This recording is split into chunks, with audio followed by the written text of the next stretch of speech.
దేవుని ద్వారా నీవు మాత్రమే తీర్చగలిగిన అవసరత ఏంటంటే వాళ్ళ ఆత్మను పుట్టినటువంటి మనిషికి కీర్తనల గ్రంథము 90వ కీర్తన, ప్రభువా తరతరముల నుండి మాకు నివాస స్థలము నీవే, పర్వతములు పుట్టక మునుపు భూమిని లోకమును నీవు పుట్టింపక మునుపు యుగ యుగములు నీవే దేవుడవు.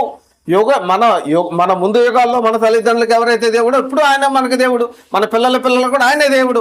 మనం ఆయనను వదిలేసేసి ఆయనను మహిమపరచకుండా ఆయన గుర్తుపట్టకుండా ఉంటే ఈ 10 ఆవులంట ఒక్కసారి వదిలేసరికి కరెక్ట్గా వేటి తల్లి దగ్గరికి అటు వెళ్ళిపోయినాయి అంటండి. ఒక వరుసలో లేవు. ఈ చివరున్నది ఆ 2వ దాని దగ్గరికి వెళ్ళొచ్చు, ఈ 3వది ఆ 7వ దాని దగ్గరికి వెళ్ళొచ్చు, మొత్తానికి వెళ్ళిపోయినాయి అంటండి.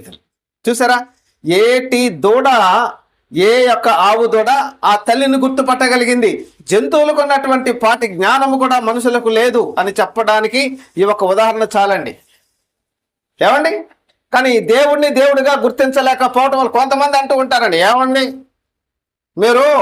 మేము ఏమి చెప్పవండి, మీరు నమ్ముకోండి, నమ్మొద్దని మేము చెప్పవండి, కానీ మీరు చెప్తున్నారంటే మా దేవుడు చెప్పమన్నాడండి. చెప్పమన్నాడు. ఏమని చెప్పమన్నాడు?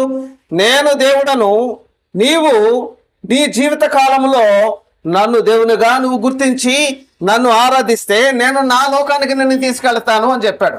లేదంటే నా లోకానికి నిన్ను తీసుకెళ్ళను అన్నాడు. అండ్ ఈ మాత్రం దానికే నరకానికి పంపించేస్తాడు ఏంటండి మీ దేవుడు అన్నాడు. ఎందుకు పంపించేస్తాడండి? నీకు కొడుకు పుట్టాడు, నేనే అమ్మా నాన్న అంటే నువ్వు కాదు అని చెప్పి తిరుగుతున్నాడు అనుకోండి. ఏమండి? తన బిడ్డ కానటువంటి బిడ్డని ఏ తల్లి అయినా సరే జీవితకాలం పెంచుద్ది ఏంటండి? ఏమండి? ఫలానా వాళ్ళ బిడ్డ అన్న విషయం తెలుసు, చుట్టుపక్కల వాళ్ళకి తెలుసు, కానీ ఆ కుర్రాడు ఈయన మా తల్లి కాదు, ఈయన మా తండ్రి కాదని తల్లి తండ్రిని మాత్రం వదిలేసేసి మిగిలిన వాళ్ళు అమ్మ అంటే తిరుగుతున్నాడు.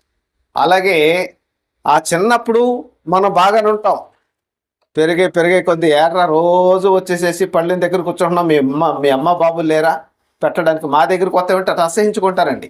అప్పుడైనా రావాలి కదా, అప్పుడైనా అమ్మ రావాలి కదా. అప్పటికి రాకపోతే దేవుడు, ఇప్పుడు కుటుంబం అనుకోండి, తండ్రి రానిస్తాడా రానియడా విషయం వదిలేసేయండి. ఇప్పుడు దేవుడు తన జీవిత కాలంలో తనని గుర్తించకుండా ఉంటే 2 దారులు ఉన్నాయండి. నమ్మి ఇప్పుడున్నటువంటి ఆజ్ఞ ఏంటంటే, యేసుక్రీస్తు వారు వచ్చిన తర్వాత మీరు సర్వలోకమునకు వెళ్ళి సర్వసృష్టికి, ఈ సత్క్రియలు అంటే ఇవే, సర్వసృష్టికి సువార్తను ప్రకటించడమే సత్క్రియ, మంచి పని అన్నమాట అండి. ఈ మంచి పని మనం చేస్తూ ఉన్నప్పుడు నమ్మాలి.